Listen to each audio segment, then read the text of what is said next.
Well, let's continue our serious business discussion this evening with our very serious and professional guests.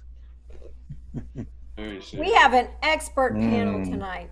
I mean, Experts of this the is experts. probably 200 years of dentistry right here, don't you think? Hey, watch it. You're probably right. Are you including us, Paula, or not? Not. We've got the amazing Dr. Andy Allgood, the amazing Dr. Barry Watson, and the amazing Dr. Kevin Devine. And so we thought we'd kick off tonight with just some clarification. Hold on. Kevin, what's with the party hat? Why are you wearing a party hat? I was just going to say, it looks like I've got a dunce hat on. Too much fun. Too much Very fun. serious introductions, yeah. Love it. Love it. Oh my gosh. So we thought we'd start off with these guys who come to the retreats like every year, right, Eric? And they could give us a little bit of heads up on what we do. And so let's just put up the dates real quick and talk about this for a few minutes and get them to share their experience. That's the main thing. I want other doctors to know because they've been speakers and leaders, and I've been doing these retreats for a long, long time. In fact, Dr. Allgood is the one who really encouraged me. I don't know if you remember that, Dr. Allgood, several years ago to start doing these again. I do remember that. Yeah. One of the few things I remember, Paula. Yes. I mean, you've been a mentor to me, you know. So we have our team Zoom camp. We have our leadership Zoom camp. Now, this is going to be for doctors and office managers. We have our leadership retreat in person. So let's just kind of talk a little bit about what these are. Dr. Watson, you have attended the Zoom camps with your team and the live ones too. So anything you want to share about how that goes and what that looks like for you guys when you do the Zoom camps? And I mean, some of your hygienists have done the Hygiene one, and we've just done several different kinds. Anything you want to say about what we do in these team retreats? Well, I think that the most important thing is that every time we go back to the basics, and that's something that we get lost in the middle of doing everything, and it's just a great refresher for those that have been there before, and the new ones. It's a lot of it is new stuff that we haven't gone over. So yeah, I think we've always enjoyed it and had a real good learning experience. I was just looking at the leadership. I would highly recommend that for Dr. Volsera and Laura, our office manager, because they're kind of each of them feeling their way along, you know, with the transition and everything. I think that would be a great thing for them. So I'm going to highly encourage that for sure. That's a great idea for, I mean, we've got a lot of practices are transitioning. We have several that Eric and I coach that have done that in the last couple of years. And so you've got a relatively new doctor in the practice. He's not a new doctor necessarily, but he's new in the practice, new owner, working with an existing team member who's the office manager. A great time for them to get on the same page. I know they communicate a lot anyway. And then hear what other offices are going through. This has been a crazy couple of years. Oh yeah. You know, just insanity. So, Dr. Devine, tell us about the retreats in person. You've been to all of those. You've led masters. You've led breakout sessions. What do you get from those, or what do you see other doctors getting from those? You know, it's kind of amazing because you go there and you think it's pretty much the same people, and it's just going to be a good time to get together and talk and kind of refresh our friendships. But you get so much more out of it. It's just it's hard to explain. It's one of the best experiences of the year for me. And in person, I've done the Zoom meetings and they've been great, but in person it's just different. You're there in the room and it's amazing. Things come out and you hear and you learn from each other, things we didn't know before, and I always go away with a smile on my face and smarter than when I came. Yeah. Thank you for that. It's a real treat for me, and I'm so excited. I mean, Eric, we were going to do an in-person one right when COVID hit, and then so we haven't actually been together in the same room in a long time. so, so I'm really excited about that. And Dr. Allgood, what do you get from these type of retreats? You've been on some of the Zoom ones as a mentor. And sharing your experiences. What do you think about what we do and what we're teaching? Because all of you are masters at what we teach. So, Well, I sort of look at these almost as going back to the basics that we did with dental boot camp. yeah, It's if the team is not with the doctor or the doctor is not with the team, then it's very difficult for either one to have the ownership of the principles, like the objection formula, or just building your practice. And so I think that's very, very critical. Obviously, you and Kevin were great with the Mastermind group, the Masters group part of boot camp. And I think that's sort of like the when the doctors get together in person. It's sort of like the Masters boot camp. yeah, it is. That's exactly right. You work with each other with ideas and refreshing your brain, and it's like right now with my, I probably out of this group, I have less contact with the dental practices now than Dr. Watson or Dr. Devine. Yeah. So it really helps me to refresh myself. And I'm actually going to start after the first of the year, going to help with the dental school some. With the undergrads there. That's so exciting. Oh, That's awesome. that's great. And so I think this will sort of spruce up my mind, sort of re-enlighten me, and flock with some eagles. I think that's what really takes place, because today's generation of younger dentists, and I've seen this with the Dr. Lopez and others. They gain knowledge from each other. Yeah. The blogs that they get on. Yes. And I sort of equate that to the blind leading the blind sometimes. And instead of taking the experience of folks like Dr. Watson and Dr. Devine and you and Eric. And so I think these camps help along those lines. If you could draw more of the younger people in, the younger dentists in. Yeah, they don't know what they don't know sometimes. And I would on that. What don't you know? You can go through a pop quiz real quick and say, do you know what 95.5 rule is? Do you know what the reason for return ought to be? Do you know reservation versus an appointment conversation? Do you know the objection formula? Do you know how to do the case presentation formula? All of these things you can go through and just look at the skills and things that we teach. On the leadership side, do you know the 5 levels of leadership? If you don't know those things, then you got to say, all right, I'm missing somewhere. I'm not running on all cylinders for with my team or as a leader. And if you can look at those things and go, oh, I got that. I know that. Instead of, I think what a lot of people do is go, yeah, my practice is doing really well. But you don't know how well it could be doing if all the things were implemented. And I think that's where people miss out. Exactly what Andy's talking about. It's a bit like I'm blind, and what Paula said, I don't know what I don't know. It's missing. Yeah. And it's not just looking at a number. You make a good point, Eric, that I remember being in that position younger and saying, yeah, my practice is going well. Somebody asks, you're not going to say it's doing lousy. Yeah. And then you really don't know what well is. What's the definition of well? Because when you ask other people and they lie to you and tell you how they're producing twice what they're producing, you think, oh man, I'm doing awful, but I'm going to tell them I'm doing that. And you never learn anything. It's the one thing about these groups is, what we talk about stays there. There's no judgment.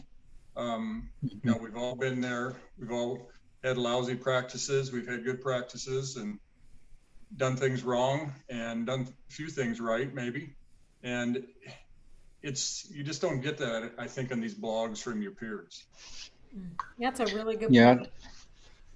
Add to that, I think that having a safe environment like that is really critical, and you get to hear everyone else's stories, because all you know is what's going on in your office, and you get to share and to listen, and it's a real learning environment, and then you get to talk with people, off the cuff, and learn things too. So it's a good experience all the way around. And get a little CE on the side.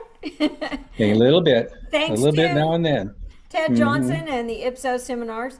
Let me ask you just a quick question. What's the difference in the types of meetings that we do compared to like local dental society meetings or things like that?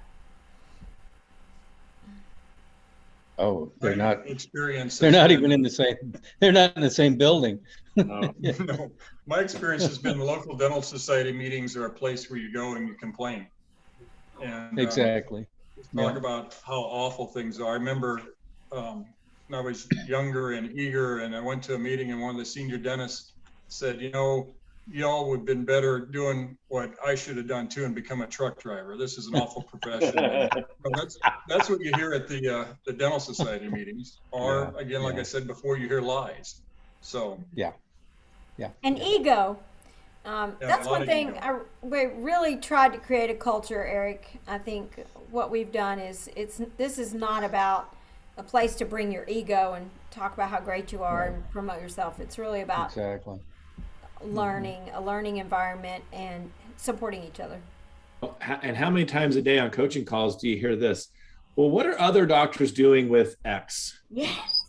I hear that over and over and over again. And I'm all about sharing that information. I mean, we just did one on iTero. I just did an blast email on implants, how to do implant surgeries. I mean, those are clinical things, which is great. You have room to talk about that kind of stuff. But and those are just two specifics, but I get that every day. What are they doing with hygiene openings? What are they doing with marketing? What are you doing? And it becomes non-clinical. And so this is a great place to say, what is everybody doing with X? I'm going to another mastermind this week. There'll be 10 doctors there. I'm excited because I'm going to go learn.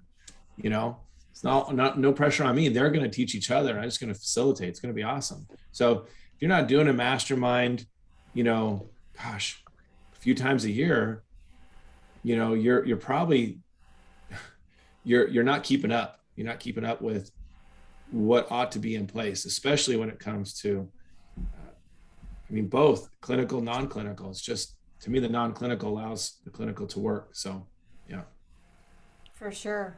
Yeah, for sure. Well, this is a good conversation. Thanks, guys, for sharing your experience, and we certainly hope that more people will join in, because you become family. I mean, how many of y'all have become friends that you wouldn't have really become friends if you hadn't been to some of these meetings? And we've got some lifelong relationships that have been developed out of this. It's pretty cool. That's true.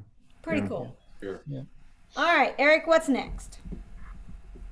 Well, I been dealing with a lot of offices struggling, look at their tracker, and struggling with hygiene cancellations last minute a lot, and compounded with the April closure, then the October openings. We fought to fill the schedule and all that kind of. It's still showing up a bit where there's not as full of a hygiene schedule, but trying to figure out how to not rob Peter to pay Paul. Not making more openings somewhere else to fill in tomorrow, and yet I've got offices saying to me at the same time, I need to see more new patients, but I can't fit them in because my hygiene schedule is so far out, or my doctor's schedule is so far out.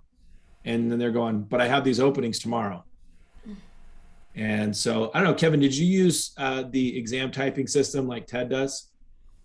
No, we didn't. And, back when we had a discussion when Ted and Dave and I were doing masters, that all three of us did exams different. Mm-hmm. And it worked for each of us. So, and it depends on your situation, but it's really different nowadays here lately. I mean, we've, as some of you know, we've had some issues up here at Sorrento office, and down to one hygienist where we had two. And the one hygienist has been out this will be her 5th week out because she had surgery. And that's tough. So the hygienist we were going to hire didn't pass her boards. So we ended up these last 4 weeks, the doctors doing hygiene and doing a full schedule on their side. And well, not a full schedule because we had to cut back just to do the hygiene, but it's been crazy. And just like you said, today we had 2 cancellations in hygiene, which helped me because I was seeing both my patients and hygiene, but it doesn't help the schedule. Practice. Yeah. And our other problem is we've been so full, like you said, can't get new patients in. We've, I think block scheduling helps that a lot. And it's hard because you have this big opening and sometimes it's the last minute, you don't fill it, but you have to have a good short call list, and we've got that. It's, you know, we've had all these issues. Our hygiene coordinator has been looking a week ahead, that when our hygienist couldn't come back, she's supposed to come back this week, still isn't ready to come back. So there's 2 columns of hygiene that we have to take down to 1. So we got to move those people. So she moved a bunch of them today, and then that's for next Monday. Then the schedule of the people that she kept in there fell apart. She had called people back to try to get it. It's just, and we've never had that before. So it's a new world, and why people are not showing, I don't know, but I think the 2 things that have helped us the most probably are block scheduling for new patients, doing the intake exams separate from the cleanings if we have to, if we can get them on the doctor's side first. And that could be hygiene or doctor side. Yes. Right. And that's, I mean, Ted was really good at that for years, where they would come in just through hygiene if they had to, and then they'd come back for the exam. You just have to be creative. It's that kind of world. And creative really is flexible.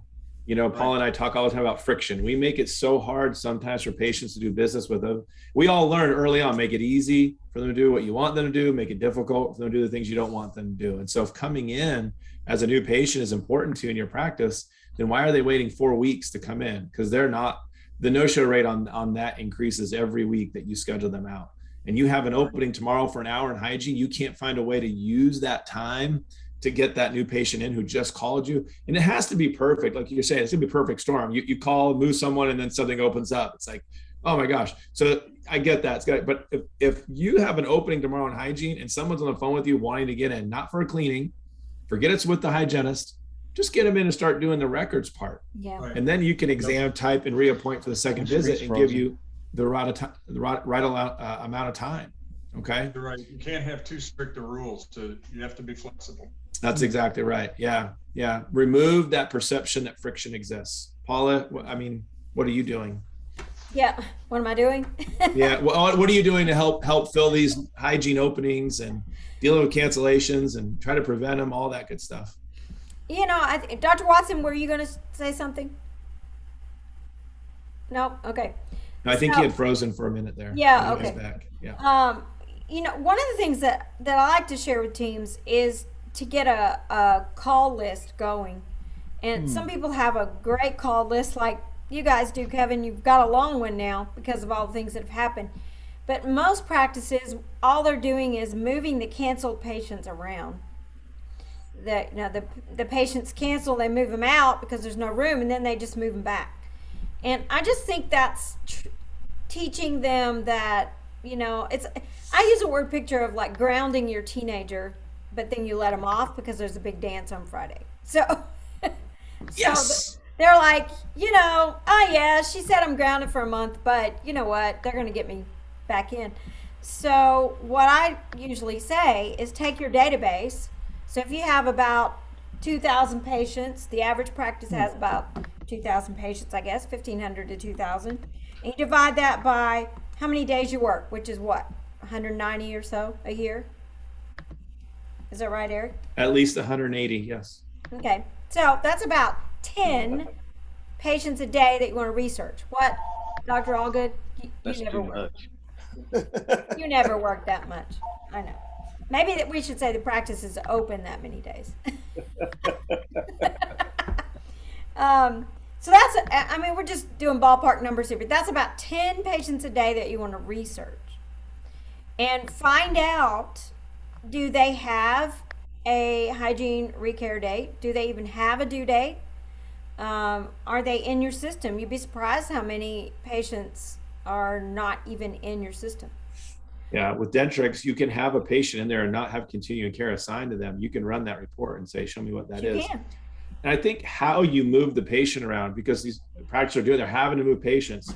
What you say is really important. I have a list. No, you don't have a list. Don't tell people you have a list, because then they think other people cancel so much that you have a list, and them canceling is no big deal to you. So, make it personal. Here's what I'm going to do, Ricky Bobby. I'm going to talk with Dr. Devine, and I'm going to see what we can do with his schedule and get back with you. Yeah. And then when you do end up with an opening, you call him back and say, I talked with doctor. He said he'd be willing to see you if you were 100% certain it would work in your schedule. I literally was just working with a client, and we just started working together. They're in Utah, and they're having late patients, just this barrage of late patients. They're habitual. And, we're trying to figure out, well, did you run late historically? And that's taught them to be this way. But they're like, well, what do we do when the patient keeps showing up late and they expect to be seen? Yeah. And I just recorded a voice memo and sent it to them and said, how about this? But the point of the voice memo is, be honest with them. We're reserving an hour of our time just for you. When you show up late, either A, we've got to decrease the quality of service we're providing for you, which we don't want to do, or B, we've got to see the next patient late, which frustrates them. And we don't want to do that either. So how can we work together to create a win-win where we're both on the same page when it comes to your appointment start and stop times? That's just being honest and have a conversation and tell them how you do things, instead of, oh, I'm going to teach them a lesson. Oh yeah, I'm going to teach them a lesson. You can't come here anymore. Or I'm going to charge you, or we're not going to see you, reschedule. And then they're late again. You got to have the conversation with them. Yeah. So same thing with cancellations. When people are canceling, just have an honest conversation about what it's doing to your practice, what it's doing for them not getting care, what it's doing for another patient not receiving care. That's the apology, right? Did any of you use the apology with a patient? Did any of you ever have that happen where you had to use the apology statement? Yeah, almost daily. Yeah. Almost daily? Yeah, I have in the past. You have? How did that go, Dr. Watson? Do you remember what you said? How did you start? Well, yeah, it's just a good way of being honest. Yeah. I mean, if something's not getting through, you say, well, I apologize. I didn't explain that right, or something, Mm-hmm. and then you can have a conversation about it.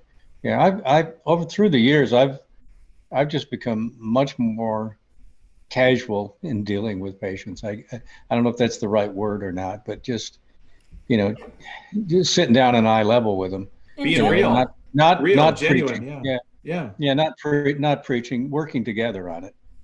This is it's not just their problem, it's our problem.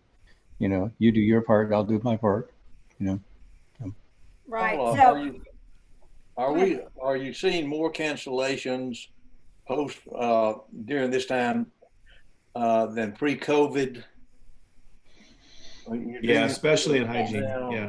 Yeah. A few. Finding Yeah. it easier to cancel because they can blame it on COVID? I don't feel good. I've got a fever. I got a sore throat. You don't want me in there. Or even worse, it's not even them that's not feeling good. It's someone in their household now. Oh yeah. So that's what's expanded it. Yeah, it's been expanded. So they are in theory are in quarantine. This goes back to before we had a vaccine, before we were relying just on PPE, and we were saying, okay, and they're like, I'm not sure I feel safe coming to the dentist. Well, where are you safe? Where are you going right now? Oh, I go to Target. I go to Walmart. They go everywhere. You go to church, but you don't come to the dentist. What, are you afraid of your own saliva? So, this is about having that same sort of conversation on the phone with them. I've got to stay home. Someone's sick. Okay, so are you in quarantine? Are you quarantining, or are you just trying to protect us? What is it? Or are you just using it as an excuse to not? That's why you ask that question, because then they'll go. Yeah. Then you'll find out the answer, right? That's probably right. Mm-hmm. So sometimes in the old days we used to say, well, I'm sorry you're not feeling well. They would say, I don't know if you want to see me because I've been coughing, or I've got a stuffy nose or whatever. And we would say, Well, we treat everyone as with precautionary measures. So we're happy to see you as long as you're not throwing up or running a high temperature or something like that. We don't say that anymore. We can't say that anymore.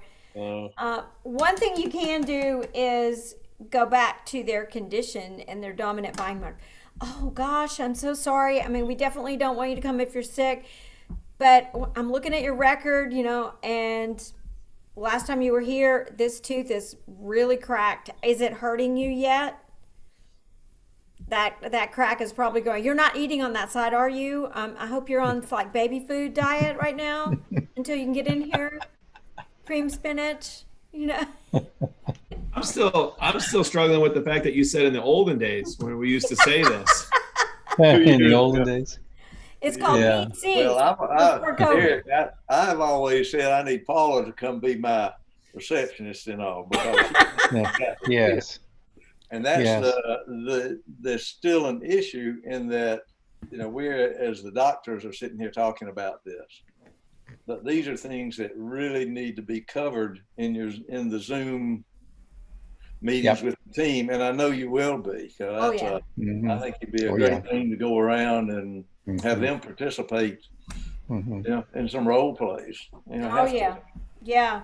Because sometimes I was going to say sometimes when it gets to us, it's too late. Yeah, it should have already been handled when you're noticing. One thing that helps, and Eric, I want to play the apology statement with you, but one thing that really helps too, because the team gets tired of the negativity of cancellations, the doctor's upset, So start celebrating your 100% attendance days. Go through your tracker and look at the days where you had no cancellations, and let's ramp that up. Find some positive. I've had some doctors do bonus on that. Have you ever done a bonus on that, Dr. Watson? Seems like you've done all kinds of bonuses. So I think we have. I'm not sure it's being done right now, but I'm going to bring that back as a reminder. Yeah. Okay. It just puts a more positive spin, and what you focus on is what you get. So when you start focusing on 100% attendance days, you're going to start creating more. But the apology goes like if it's a habitually late patient, like Eric, we had one who we would always just tell her 15 minutes before her real appointment time, and then one day she caught on. She said, "What time is my real appointment time?" I'm like, "Oh man, she caught us." Gotcha. Yeah, with the text messaging, we have to actually schedule them. I know. 10 minutes before, and so we'll use that open column over there and put to schedule a patient 10 minutes before. Don't put an X or a slash in there. Create the provider color they're supposed to be with, but they're way over here, and then put a block in the actual provider schedule. Yeah. So let's say Eric is my patient who's habitually late. So I'm going to have a conversation today, and this is knee to knee, Hargay, So Eric, I just, I'm glad you're here. I'm glad you're okay. I just wanted to let you know that we owe you an apology. Oh, really? Yeah, because obviously we've done something to cause you to continue to be late for your appointments. So what is it is it our team? What is it that we're doing that is not working for you? Oh gosh, I feel bad now that you said that. I don't think you guys have done anything. I feel like it's just I didn't know. Oh, okay. Because I mean, if we're running late all the time, and you're like, well, hey, I get there on time because they always see me 15 minutes late anyway. Then I want to know that, because we need to fix that. No, I had no idea. I'm sorry too. Okay. Oh, great. Okay, so that maybe we can turn this around, and next time be here on time so that we can take good care of you and get everything done that we need to do and not rush. Does that work for you? That works for me, yes. Awesome. Well, I'm excited. Well, let's get moving. So it kind of goes like that. I mean, those are better to do in person. That doesn't really work by text, and it doesn't work by phone. We want to do that knee to knee, eye to eye, right?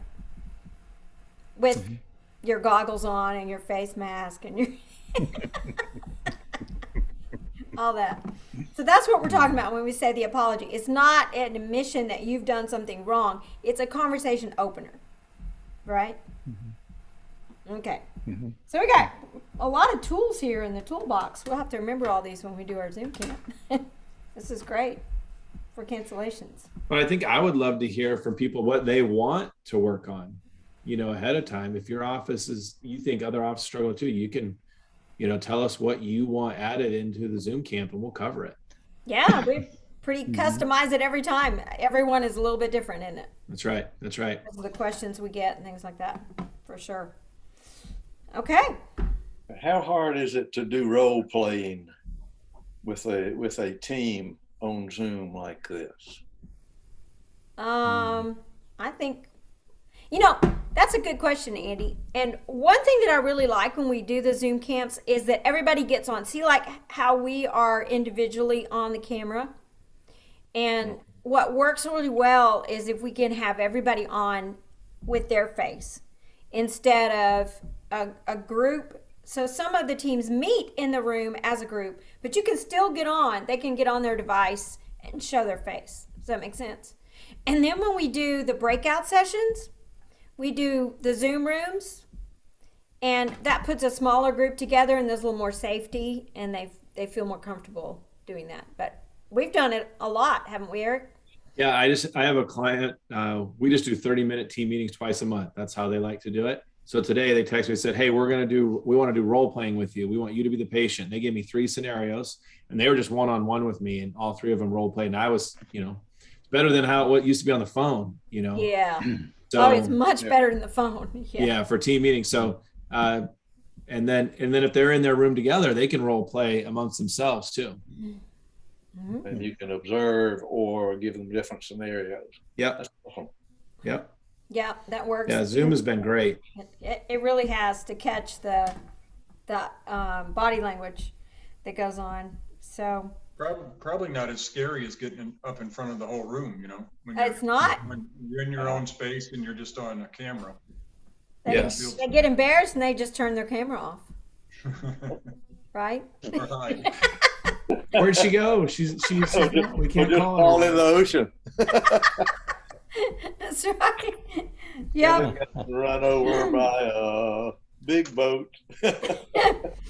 Well, should we go? I want to get into a little bit of this time of year and the membership plans. Patients are getting their benefit packages for next year. And we're hearing some crazy things about dental plans for 2022. What are you hearing, Eric? I just had someone tell me today, because they're in network and I'm helping them resign from networks as we coach through and grow. And they were told, I won't name the insurance company, that their fee is going to be reduced for a crown by $200. Oh.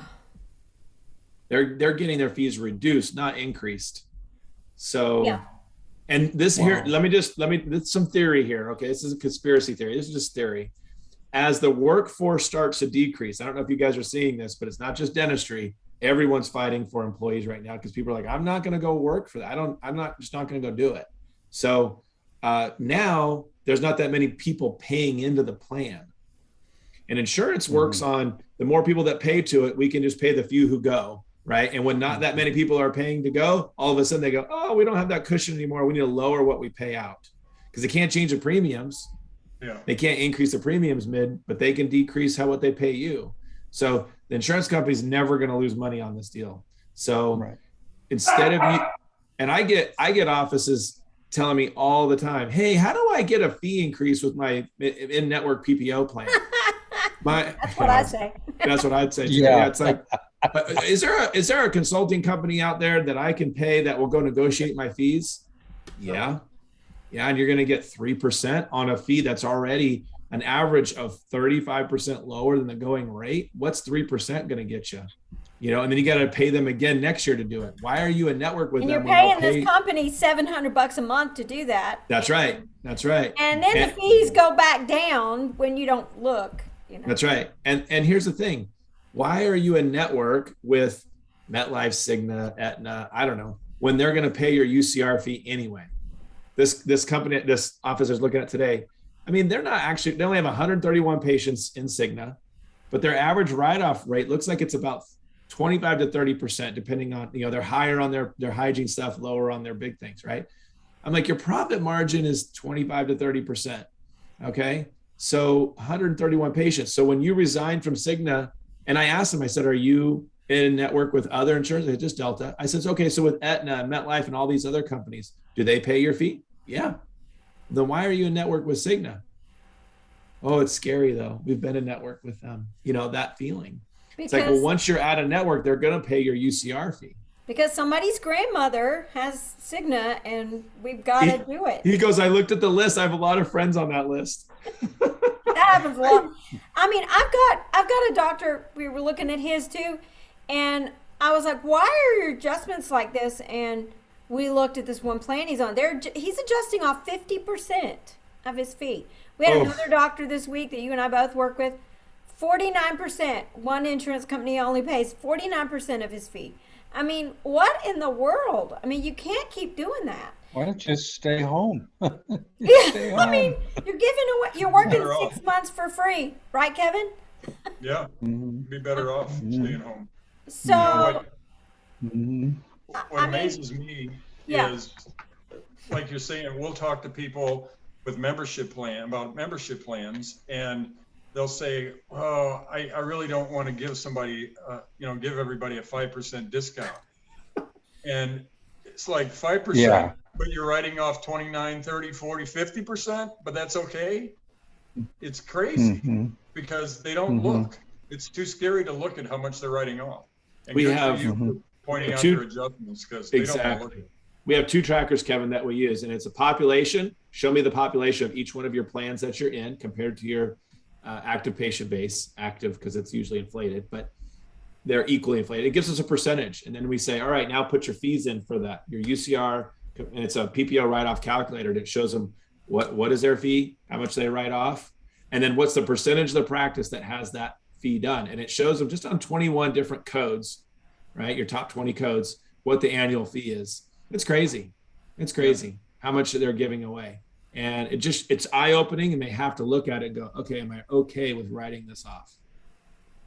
And if they're adjusting off 50%, we're seeing that now. They're 50%. They're adjusting off. You could lose half of the people on that plan and still be okay. And still be okay because the 50% who stay will be paying 50% more. But you know what? Your lab is only charging you 50% now, right? And your supplies and rent. Your supplies by 50% too, didn't they? Yeah. Absolutely. You get a big discount. I do lease negotiations, Kevin, and what I have the landlord do is every time we have a PPO patient come in, the rent for that hour goes down by 40%. Perfect. Yeah. Brilliant. It's in the contract. Yes. Yeah, and if one cancels too. It all works out. Yes, if one cancels, they don't pay anything for that hour. Yeah. I was just thinking, Paula, you remember how many months it took for our team to buy into the membership plan? They just couldn't see the big picture. They thought we were giving away the farm. I know. And they couldn't see the benefit. It took a long time. It did. And now,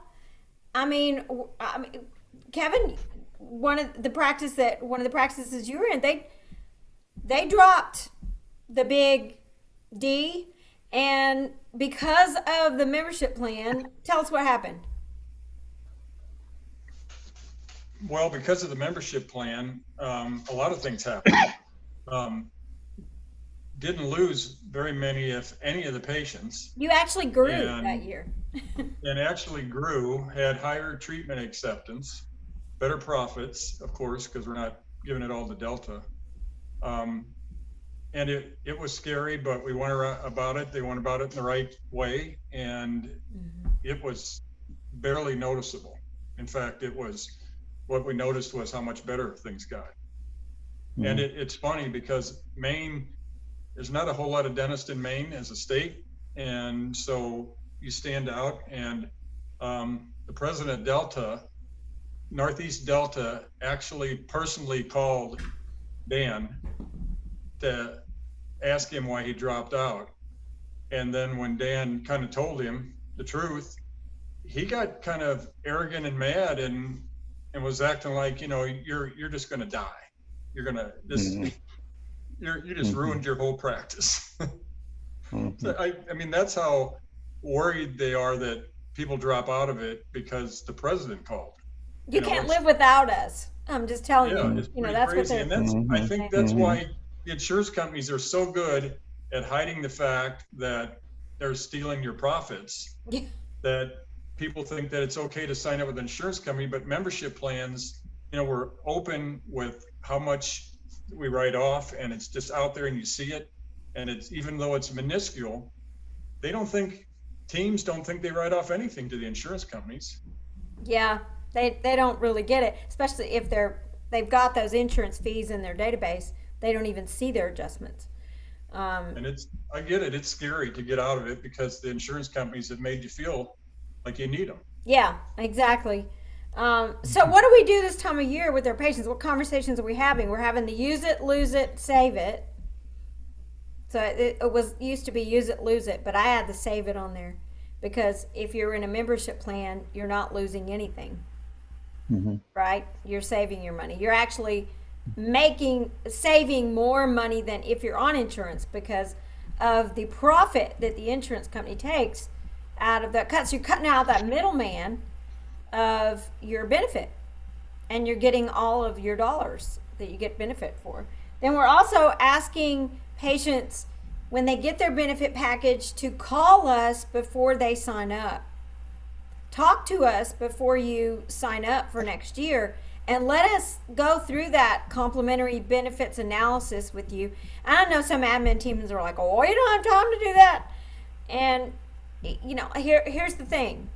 And Kevin, you can add to this if you want. How much time are you spending on insurance claims? And how much time would you save if you had people on a membership plan, you never had to file that claim? Isn't it worth helping that patient make a better decision for their dental dollars than working with an insurance company, right? And it's not only the time spent on filing the claim, it's the time on the phone arguing with the insurance company Get why them to they pay haven't it. paid, or how they lost your x-rays when they're digital and you send them with the claim form. And it'd be, your time's much better, like you said, having that patient call and explaining the ins and outs of their new plan to them rather than sitting on the phone on hold with an insurance company. Exactly. So that's what, and then Devvantage, we talk about Devvantage most every month, but it's such a wonderful program. And a lot of doctors are afraid of keeping those credit card numbers. And so Devvantage takes care of all that for you, right? They don't have to worry about the credit card number with the patient. Right. Yeah. We're finding, that more and more people are getting into, or realizing what membership plans are and starting to make a decision to do it. A lot of people, I think the largest number of people in membership plans are probably on do it their own plans. And they get turned off by it because they either write off too much or it's an administrative nightmare. So I believe that having someone do all that dirty work for you just makes sense. And of course, we think ours is the best, but I think any membership plan, any good membership plan is better than no membership plan and being in these PPOs. That's right. That's good. Yeah. So, Eric, we've had more requests to get off insurance plans this year than I can ever remember. I mean, I've helped offices resign from insurance for years now, starting with my father-in-law in 2000, with Delta. Yeah. And it's been ongoing forever, but never 10 at a time. I mean, it's crazy. It's crazy. And some of the ones that we've helped, I mean, I followed up on one this week and they're like, yeah, it's not been a problem. The patients are been good. It's been good. Just they're getting it. I think they understand more than ever. We have a doctor that joins us almost every month and they're not here this time and they're in a Midwest state and they're so busy. It's so stressful. Like, this is going to solve so much of your stress problem because if some of them go away, it's usually the bottom 20 anyway, and that's okay. But B, if they stay, then we pay them more and you can afford to hire more people to help you handle this. It's a bless your heart situation, Paula. I looked at a tracker recently and it's like, 45 patients and average of about $50 a patient. for the day. I mean, Yeah. that's not sustainable. If two things, one, you don't know what your production per hour, production per patient in hygiene is, that's a problem. Number two, if it's in the double digits, it's a really big problem. It ought to be at around 175 a patient and definitely north of 150 an hour per patient, or per hour 150 north, 175 per patient. You got to have that. If hopefully they're both at 175. And that's a gross number, not an yes, insurance fee schedule number, right? yeah, that's your net production number. That's a real production number. That's what you want to collect too. And then you go, well, I can't keep good team members. They're going down the street for more money or whatever it is. And then you go, I can't raise my fees. Why? Because I work for the insurance company. Because my fees are dictated by them. That's right. It's this vicious circle. It is. And you gotta draw the line somewhere. And not everybody needs to be out of network. I get that. But if you're struggling with these things and you have a surplus problem, and it's just such an easier way to do this. And yeah, there really happy is. to help. Yeah. If you sit down and do the math, and just get the emotion out of it, the fear, and that kind of what stops a lot of people. Is that what you think, Dr. Allgood? The fear? The fear they're going to lose a patient or, over the insurance. And it's, I don't know. I found the best way for me to handle it was to never sign up for a plan. Yeah. You never, now in all the years in dentistry, 40 something years, you, Dr. Allgood, Dr. Watson, you as well. How many years in dentistry? I told you we had about 200 years of experience here, right? 46 myself. 46 years. Dr. Allgood, how many for you? I was a little north of 46, but close. And never on an insurance plan. Well, I did when I first started out in private practice in that little small town in Georgia. Right. I did take Medicaid. All right. Mm-hmm. And it was almost a thing with the demographics and different things like that. But I realized that was definitely not the way to go. Yeah. And it's the Medicaid fees were still like the insurance fees. Now you just felt like situation. I was the only dentist in a small town. Yeah. And I almost felt like I had to take care of these little kids. And it's yeah. That's when I started a new practice too. So but then since then, nothing, right? Nothing. No, I never was on any. Dr. Watson, same for you, right? Yeah, same for me. Yeah, we did have early on in my practice. We had a Levi Strauss plant here. It was the biggest employer in the area, and they started a closed plan. And they came to my office and they said, well, you're going to have to sign up for this program because everybody works here, and you're just going to go out of business. And I told them, goodbye. I'm not doing it. And as it turned out, no one else in my area either. We didn't get together. We just all didn't want to do it. And so their employees had to go to Tennessee to get, and they got tired of that real quick and came back. And then the next year, Levi Strauss moved to Mexico, and I'm still there. Yeah, there you go. Great story. Mm-hmm. Kevin, anything you want to add to that? Well, just that Barry and Andy started practice, I think, before they invented insurance. Oh! You know what, Kevin, may I reply to that? When I first started in practice, it was 1974. And the first insurance plan that I saw was in the late 70s, like 78 or 79. And it was by a local textile mill. Then it was a freedom of choice. So you're right. There were not these insurance plans. There was no managed care. That supposedly what you call managed care. That really started about the time that I was president of the Dental Association back in 94, 95. And everybody was scared then that if you didn't join managed care, it meant all these insurance plans, you couldn't make a profit. Yeah. And that was even with the executive directors of these different societies throughout the country. And it was sort of scary. So when I was president-elect, I was the last speaker at a symposium in Washington, D.C., and I had a little bit to say about that. the Dental Association needed to teach us how to practice without being under managed care instead of how to practice under managed care. And Yeah. it's a choice, and I people. remember early on when we started seeing the bad things about insurance as dentists, the few dentists got together and created their own plan, and that's what was Delta Dental. Yeah. Mhm. It was started by Yeah, it dentists. started and by it was- dentists, yeah. It was a Yeah. good thing out there, and then all of a sudden it wasn't run by dentists anymore, and it became this big monster. And it's still considered a non-profit, believe it or not. Yeah, they're trying to fight yeah. on that. That's going to change, Yeah. I think, eventually. Yeah, Yeah. I hope so. Well, guys, The this thing a was- lot of people don't realize is that the benefits of dental insurance, in quotes, hasn't changed much over the years.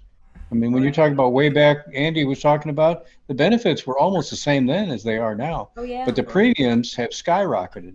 oh yeah, oh yeah. Mhm. They're going to pay. Most patients are going to pay twice what they get back in reimbursement. Mhm. Yeah. If you're a healthy yeah. patient. Yeah. Oh So- yeah, yeah. Well, guys, Yeah. this was It's a little- fun. This was great fun.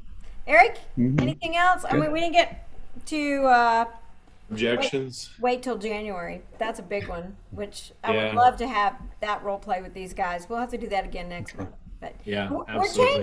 changing the routine next month, right? Yeah, Eric, tell us yeah, about we're gonna be on Yeah, the second Wednesday. Wednesday of the month. Yeah, we'll try something Okay. different, maybe free up some schedules Okay. for people and try some hopefully give people access if they're busy on Tuesday nights. So yeah. Yeah, I've got one at fitness center tonight. Another one's in a sports match. Another one.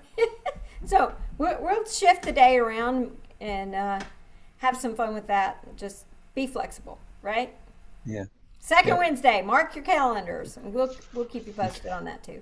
So Awesome. Alrighty. thanks. All This right, is you an guys. awesome mastermind. Look at all the wisdom So we got good. tonight. Isn't this awesome? So Yeah, I'm gonna tell Tushar to watch the Yeah, recording. for There was some sure. good tips. Good tips. Good Okay, stuff. Really good stuff. Mhm. Thank you Well, all for Yeah, for we'll being get here. it posted Mhm. tomorrow. Yeah, thank you guys. Yeah. Appreciate you. All right. Okay. Have a good evening. All right. Good Bye. to see you all. Take All care. right. Yeah.